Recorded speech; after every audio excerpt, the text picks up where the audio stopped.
Today, we're gonna use our pumpkin puree to make pumpkin scones. As with most baked goods, we're gonna start with flour. We've got our baking powder.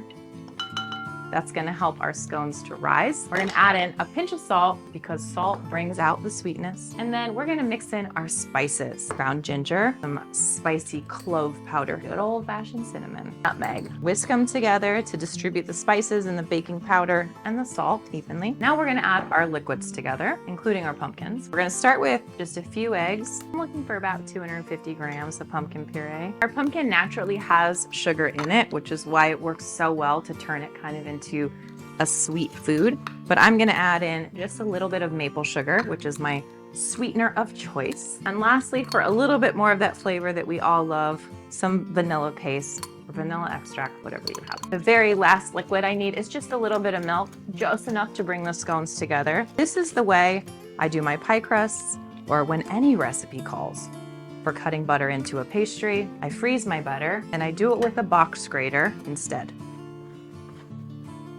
Cut that butter in by just tossing those butter pieces around into the flour, and that's it. And in goes our liquid. Your scone mixture is going to be pretty dry, pretty crumbly, but it'll hold together. I'm going to shape my scones to be kind of little mini scones because I know my kids are going to go crazy for them. You could roll these out and use a cookie cutter to just use round scones.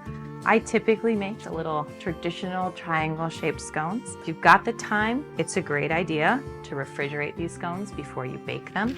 It'll keep them kind of more in their shape. Now, because we can, let's give each of our scones the teeniest little sprinkle of sugar. And into a 425-degree oven for about 10 to 12 minutes. Smells so good.